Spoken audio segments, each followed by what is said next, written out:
유재석은 한국 방송 역사에서 가장 오래 그리고 가장 안정적으로 소비된 인물이다. 수십 년 동안 화면에 등장했지만 그는 거의 한 번도 논쟁의 중심에 서지 않았다. 말은 많았지만 문제가 된 적은 없었고 웃음은 넘쳤지만 불편함을 남긴 적은 드물었다. 그래서 유재석은 자연스럽게 믿어도 되는 사람으로 분류되었다. 이 분류는 질문 없이 받아들여졌고 검증 없이 반복되었다. 그러나 바로 그 지점에서 의문이 시작된다. 왜 유재석은 분석되지 않았는가?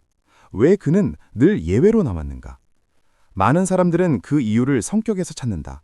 성실하고 배려 깊고 선을 넘지 않는 사람이기 때문이라고 말한다. 그 설명은 틀리지 않을 수도 있다. 하지만 충분하지도 않다. 왜냐하면 방송이라는 공간에서 수십 년 동안 문제가 없었다는 사실은 단순한 인풋만으로는 설명되지 않기 때문이다. 그만큼 치밀한 선택과 반복된 판단이 필요했을 가능성도 존재한다. 유재석의 커리어를 떠올리면 한 가지 공통점이 보인다. 그는 언제나 중심에 있었지만 언제나 가장 안전한 위치를 선택해왔다. 튀는 발언을 하지 않았고 분열을 부르는 주제를 피했으며 감정이 격해질 수 있는 순간에는 한 발 물러섰다. 이것은 우연처럼 보이지만 반복되면 성향이 아니라 패턴이 된다. 그리고 패턴은 결국 이미지로 굳어진다. 유재석에게 붙은 국민 MC라는 이름은 그렇게 만들어졌다. 이 영상은 유재석을 비난하지 않는다. 그의 선택이 옳았는지 계산이었는지를 단정하지도 않는다. 다만 하나의 사실을 짚고자 한다. 유재석은 단 한 번도 대중에게 의심해도 되는 인물로 다뤄진 적이 거의 없었다는 점이다. 우리는 그를 너무 오래 믿어왔고 그 믿음이 어떻게 유지되었는지는 돌아보지 않았다. 이 영상은 그 과정을 차분히 따라간다. 유재석이 어떤 사람이었는지를 말하기보다 유재석이 어떤 방식으로 의심받지 않는 사람으로 남아있었는지를 묻는다.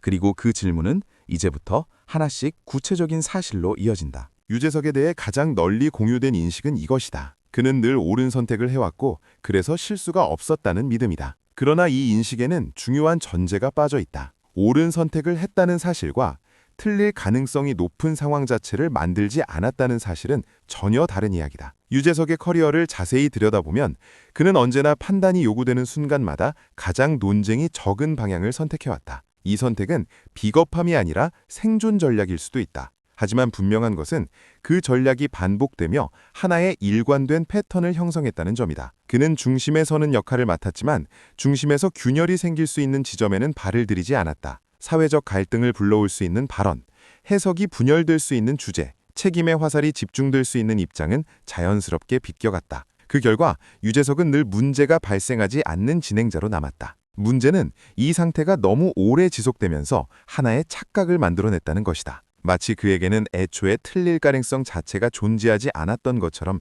인식되기 시작했다는 점이다. 그러나 방송이라는 환경에서 수십 년 동안 활동한 인물이 단 한 번도 판단의 오류를 겪지 않았다는 것은 현실적으로 설명하기 어렵다. 더 설득력 있는 해석은 오류가 드러날 수 있는 선택지를 체계적으로 줄여왔다는 것이다. 이는 능력의 부재가 아니라 위험 관리에 가까운 태도다. 유재석은 늘 정답을 맞힌 사람이기보다 오답을 고르지 않은 사람에 가까웠다. 이 차이는 작아 보이지만 이미지 형성에는 결정적인 영향을 미친다. 틀리지 않았다는 사실은 곧 신뢰로 연결되고 그 신뢰는 더 많은 질문을 차단한다. 그렇게 유재석은 점점 더 의심할 필요가 없는 인물로 굳어졌다. 그리고 바로 이 지점에서 다음 질문이 생긴다. 만약 통일 기회를 의도적으로 줄여왔다면 그 선택의 기준은 무엇이었을까? 유재석의 커리어를 돌아보면 한 가지 이상한 점이 있다. 거의 모든 장기활동 연예인에게는 실패의 흔적이 남아있는데 유재석에게서는 그 흔적이 매우 희미하다는 점이다. 프로그램의 흥망, 시청률의 부침, 이미지의 균열은 대부분의 진행자에게 자연스러운 과정이지만 유재석의 이력에서는 그러한 장면이 눈에 띄지 않는다. 대중은 이를 능력의 증거로 받아들여왔다. 실패하지 않았기 때문에 성공한 것이 아니라 처음부터 다른 차원의 인물이었다는 해석이다. 그러나 실패가 전혀 기록되지 않은 커리어는 오히려 불균형을 드러낸다. 방송은 개인의 능력만으로 통제할 수 없는 변수로 가득 찬 환경이기 때문이다. 포맷의 한계, 제작진의 판단, 사회적 분위기, 시청자의 변화는 언제든 결과를 뒤흔든다. 그런 환경에서 장기간 활동한 인물이 실패를 경험하지 않았다는 것은 실패가 없었다기보다 실패가 드러나지 않도록 관리되었을 가능성을 생각하게 만든다. 이는 유재석 개인의 문제가 아니라 그의 선택 방식과 위치 선정이 얼마나 보수적이었는지를 보여주는 지점이다. 그는 성공 가능성이 불확실한 실험보다는 이미 검증된 구조 안에 머무르는 쪽을 택해왔다. 새로운 형식에 도전하더라도 그 안에서 감당해야 할 책임은 분산되어 있었고 개인에게 집중되는 위험은 최소화되었다. 이러한 선택은 커리어를 안정적으로 유지하는 데에는 효과적이었다. 하지만 동시에 실패를 통해 드러나는 인간적인 균열과 설명의 기회를 차단했다. 그 결과 유재석은 실패하지 않는 사람이 되었고 이 이미지는 다시 한번 질문을 멀어지게 만들었다. 실패가 없는 인물은 설명할 필요도 없고 해명할 이유도 없기 때문이다. 이 지점에서 우리는 다시 묻게 된다. 실패가 없었던 것이 과연 우월함의 증거였는지 아니면 실패를 드러내지 않는 선택의 결과였는지 말이다. 유재석을 설명할 때 가장 자주 사용되는 단어는 편안함이다. 그는 늘 웃고 있었고 분위기를 부드럽게 만들었으며 상대를 불편하게 하지 않았다. 많은 사람들은 이것을 그의 성격이라고 믿어왔다. 하지만 방송이라는 환경에서 수십 년 동안 동일한 톤의 웃음을 유지하는 것은 성향만으로는 설명되기 어렵다. 감정은 변하고 컨디션은 흔들리며 상황은 예측할 수 없이 바뀐다. 그럼에도 불구하고 유재석의 웃음은 거의 흐트러진 적이 없다. 이 점은 자연스러움이 아니라 오히려 철저한 관리의 결과로 보인다. 그의 웃음은 즉흥적이기보다 계산된 반응에 가까웠다. 웃어야 할 타이밍과 웃지 말아야 할 순간을 정확히 구분했고 누군가를 살리기 위한 웃음과 상황을 정리하기 위한 웃음을 다르게 사용했다. 이는 재능일 수 있다. 그러나 동시에 직업적인 태도이기도 하다. 유재석은 자신의 감정이 장면을 망칠 가능성을 극도로 경계해왔다. 그래서 그는 감정을 드러내기보다 조절했고 솔직함보다 안정감을 선택했다. 그 선택은 방송을 매끄럽게 만들었지만 개인의 표정은 점점 하나의 형식으로 고정되었다. 이 과정에서 만들어진 이미지는 항상 웃는 사람이었다. 하지만 이 웃음이 진심이었는지 역할이었는지를 구분하려는 시도는 거의 이루어지지 않았다. 웃음이 반복될수록 그 이면을 묻는 질문은 사라졌다. 유재석의 웃음은 신뢰의 상징이 되었고 신뢰는 다시 검증을 차단했다. 문제는 바로 이 지점이다. 관리된 태도가 오래 지속되면 그것은 성격으로 오인된다. 그리고 성격으로 인식된 이미지는 더 이상 해석의 대상이 되지 않는다. 유재석의 웃음은 그를 보호해왔지만 동시에 그를 분석에서 멀어지게 만들었다. 이 패턴은 다음 사실로 자연스럽게 이어진다. 그가 말하지 않음으로써 유지해온 신뢰에 대한 이야기다. 유재석의 커리어에서 가장 일관되게 반복된 태도는 말하지 않음이다. 그는 언제나 설명을 최소화했고 입장을 요구받는 순간에도 명확한 선을 긋지 않았다. 사회적 이슈가 예능 안으로 스며들 때에도 그는 그 흐름의 중심에 서기보다 가장자리를 선택했다. 많은 사람들은 이를 배려와 신중함으로 해석해왔다. 그러나 이 침묵이 오랜 시간 반복되면서 하나의 구조를 만들었다는 점은 잘 언급되지 않는다. 말하지 않는 선택은 중립처럼 보이지만 실제로는 매우 분명한 방향성을 가진다. 유재석은 자신의 발언이 어떤 파장을 만들 수 있는지를 정확히 인식하고 있었다. 그래서 그는 논쟁이 발생할 가능성이 있는 문장 자체를 만들지 않았다. 누군가의 편에 서는 발언도 누군가를 대변하는 목소리도 의도적으로 피했다. 이 태도는 단기적으로는 안전했다. 비판받을 이유가 없었고 해명해야 할 상황도 발생하지 않았다. 그러나 장기적으로 보면 이 침묵은 신뢰를 쌓는 방식으로 기능했다. 말하지 않았기 때문에 공격받지 않았고 공격받지 않았기 때문에 더 신뢰받았다. 이렇게 형성된 신뢰는 검증을 거치지 않은 채 강화되었다. 문제는 이 구조가 너무 완벽하게 작동했다는 점이다. 유재석의 침묵은 언제나 미덕으로 해석되었고 그가 어떤 사안에 대해 무엇을 생각하는지는 중요하지 않게 되었다. 대중은 그가 말하지 않았다는 사실 자체를 긍정으로 받아들였다. 그러나 침묵이 반복될수록 그것은 성향이 아니라 전략이 된다. 전략은 목적을 가진다. 그 목적이 무엇이었는지는 명확히 확인된 바 없다. 다만 분명한 것은 말하지 않음으로써 유재석은 자신의 이미지를 흔들 수 있는 수많은 가능성으로부터 거리를 두어왔다는 사실이다. 그리고 이 선택은 다음 단계로 이어진다. 국민 MC라는 이름이 그에게 어떤 한계를 만들었는지에 대한 이야기다. 유재석에게 붙은 국민 MC라는 호칭은 칭찬처럼 들린다. 신뢰받고 사랑받으며 누구에게도 거부감을 주지 않는 인물이라는 의미를 담고 있기 때문이다. 그러나 이 이름은 동시에 하나의 틀을 만든다. 국민이라는 단어는 보호의 의미를 가지는 동시에 기대와 규범을 강요한다. 국민 MC는 실수해서는 안 되고 편을 들어서도 안 되며 감정을 과하게 드러내서도 안 된다. 이 역할은 자유를 확장시키기보다 행동의 범위를 좁힌다. 유재석은 이 틀을 누구보다 잘 이해하고 있었던 인물이다. 그는 자신의 발언 하나, 표정 하나가 어떻게 해석될지를 예측했고 그 예측에서 벗어날 가능성이 있는 선택을 지속적으로 배제해왔다. 이는 책임감으로 볼 수도 있다. 하지만 동시에 자기 검열의 연속이기도 하다. 국민 MC라는 이름 아래에서 그는 개인이기보다 기능에 가까운 존재가 되었다. 웃음을 주되 과하지 않게, 중심을 잡되 색을 드러내지 않게, 분위기를 정리하되 판단하지 않게 행동해야 했다. 이 과정에서 유재석은 점점 더 안전한 기준점으로 굳어졌다. 문제는 기준점이 된 인물은 더 이상 움직이기 어렵다는 것이다. 변화를 시도하면 기대를 배반하게 되고 기대를 배반하면 신뢰가 흔들린다. 그래서 그는 변하지 않는 쪽을 선택했다.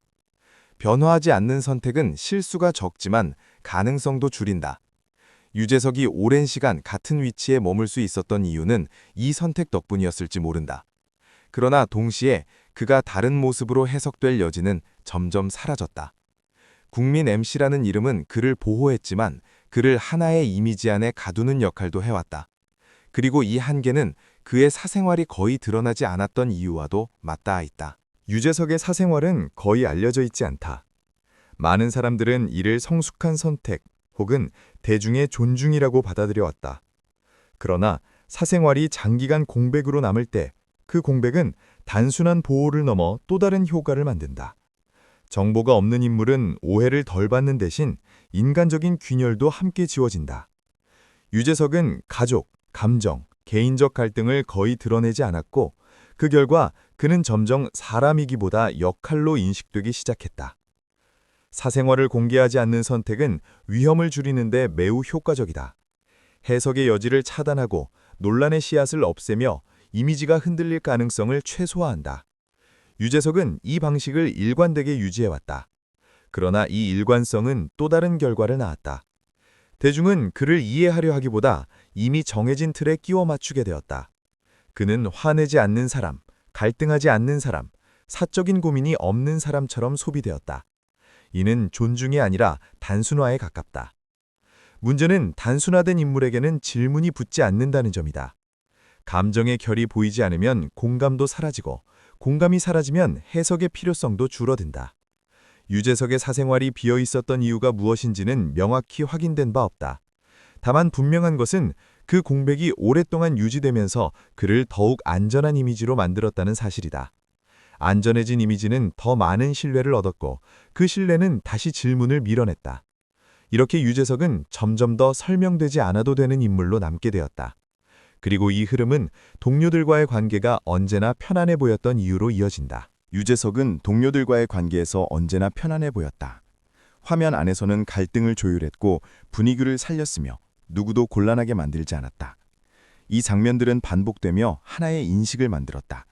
유재석은 사람들과 잘 지내는 인물이라는 믿음이다. 그러나 관계가 언제나 부드럽게만 보인다는 사실은 동시에 거리가 정교하게 관리되고 있었다는 신호일 수도 있다. 가까움이 항상 친밀함을 의미하지는 않기 때문이다. 그는 동료들과 불필요한 감정의 충돌을 만들지 않았다. 개인적인 감정이 개입될 수 있는 상황을 사전에 차단했고 역할 안에서의 관계를 역할 밖으로 확장하지 않았다.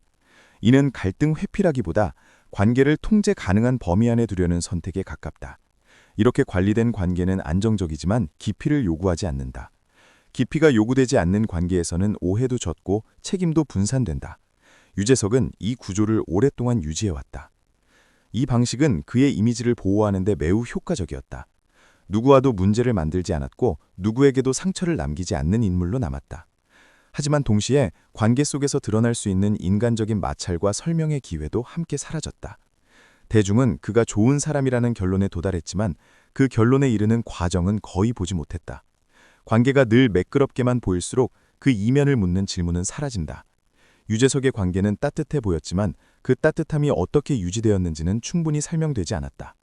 그리고 바로 이 지점에서 마지막 질문이 남는다. 그가 가장 경계해왔던 것은 무엇이었는가에 대한 이야기다.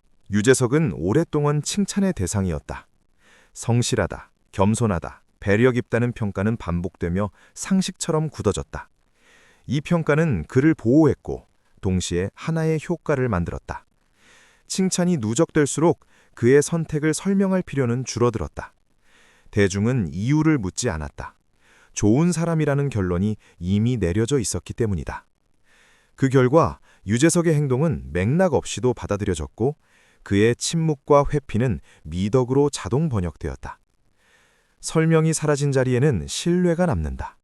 그러나 이 신뢰는 검증의 결과라기보다 반복의 산물에 가깝다. 유재석이 어떤 선택을 했는지보다 그가 어떤 사람으로 불려왔는지가 더 중요해졌다. 논쟁이 될 수 있는 장면에서도 유재석이니까 라는 한 문장이 모든 해석을 끝냈다. 이 문장은 편리하지만 위험하다. 설명이 생략된 신뢰는 질문을 허용하지 않기 때문이다. 질문이 허용되지 않는 순간 이미지는 점검 대상이 아니라 전제가 된다. 이 구조 안에서 유재석은 점점 더 해명할 필요가 없는 인물이 되었다. 그는 변명하지 않았고 해명하지 않았으며 입장을 밝히지 않았다. 하지만 그 이유가 항상 명확했던 것은 아니다. 다만 명확하지 않아도 괜찮은 위치에 있었을 뿐이다. 칭찬은 그를 자유롭게 한 것이 아니라 오히려 하나의 고정된 틀 안에 머물게 했다. 설명하지 않아도 되는 인물은 편안하지만 그 편안함은 분석을 멈추게 만든다. 그리고 바로 이 지점에서 마지막 사실로 이어지는 질문이 남는다. 유재석이 가장 경계해왔던 것은 과연 무엇이었을까? 유재석이 두려워야 했던 것이 무엇이었는지를 단정할 수는 없다. 그는 공포를 말한 적도 불안을 고백한 적도 거의 없다. 그러나 그의 선택들을 하나의 흐름으로 놓고 보면 일관되게 드러나는 경계선이 있다. 그것은 실패 자체가 아니라 실패가 이미지에 남기는 흔적이었다. 실패는 누구에게나 일어날 수 있다. 하지만 이미지의 균열은 한 번 생기면 회복이 어렵다. 유재석은 이 균열이 만들어질 가능성을 철저히 관리해온 인물처럼 보인다. 그는 넘어질 수 있는 자리보다 넘어지지 않는 구조를 선택했다. 논쟁이 남을 수 있는 발언보다 해석이 닫힌 문장을 택했고 개인의 감정이 드러날 수 있는 순간보다 역할 안에 머무르는 방식을 유지했다. 이는 소극적인 태도가 아니라 장기적인 이미지 유지 전략으로 해석될 여지가 있다. 이미지가 무너지지 않으면 설명할 필요도 없고 설명할 필요가 없으면 신뢰는 자동으로 연장된다. 이 구조는 매우 효율적이다. 동시에 인간적인 균열이 드러날 공간을 거의 허용하지 않는다. 이 때문에 유재석은 오랫동안 완벽에 가까운 인물로 인식되었다. 하지만 완벽함은 본질이 아니라 결과일 수 있다. 균열을 피한 선택들이 누적된 결과 말이다. 그가 정말로 실패를 두려워했는지 아니면 실패 이후에 해석을 더 경계했는지는 명확히 확인된 바 없다. 다만 분명한 것은 유재석의 커리어 전반이 하나의 목표를 향해 정렬되어 있었다는 점이다. 이미지가 흔들리지 않는 것. 그것이 의식적인 계산이었는지 혹은 너무 익숙해진 생존 방식이었는지는 여전히 남는 질문이다. 그리고 그 질문이야말로 이 9가지 사실이 결국 도달하는 지점이다. 9가지 사실을 따라오면서 한 가지는 분명해졌다. 유재석의 커리어는 우연의 연속이 아니었다. 틀리지 않았던 선택, 실패가 드러나지 않았던 구조, 관리된 웃음과 침묵, 안전하게 유지된 관계, 그리고 국면 MC라는 이름 아래에서 반복된 자기 검열까지. 이 모든 것은 각각 떨어진 사건이 아니라 서로 맞물린 하나의 흐름처럼 작동해왔다. 그 흐름의 목적이 무엇이었는지를 단정할 수는 없다. 다만 그 결과는 분명하다. 유재석은 오랫동안 설명되지 않아도 되는 인물로 남아있었다. 이 지점에서 중요한 것은 평가가 아니다. 유재석이 옳았는지, 계산적이었는지를 가르는 일은 이 영상의 목적이 아니다. 오히려 더 중요한 질문은 왜 우리는 그를 거의 질문하지 않았는가에 있다. 그는 항상 안전했고 항상 무난했으며 항상 믿을 수 있는 위치에 있었다. 그 익숙함 속에서 우리는 의심을 멈췄고 의심을 멈춘 순간 분석도 멈췄다. 신뢰는 깊어졌지만 이해는 넓어지지 않았다. 그 결과 유재석은 인물이라기보다 하나의 기준으로 소비되었다. 어쩌면 유재석은 지금도 같은 사람일지 모른다. 변하지 않았을 가능성이 크다. 달라진 것은 우리가 그를 바라보는 방식이어야 한다. 이 9가지 사실은 어떤 결론을 강요하지 않는다. 다만 하나의 시선을 제안한다. 너무 오랫동안 당연하게 믿어왔던 이미지에 질문을 던질 수 있는 시선이다. 유재석을 부정하자는 이야기가 아니다. 그를 깎아내리자는 말도 아니다. 다만 이제는 묻지 않아도 된다고 여겨졌던 인물에게 처음으로 질문을 던져보자는 것이다. 그리고 그 질문은 결국 이렇게 남는다. 우리는 그를 너무 잘 알아서 의심하지 않았던 것일까? 아니면 의심하지 않기로 선택했던 것일까?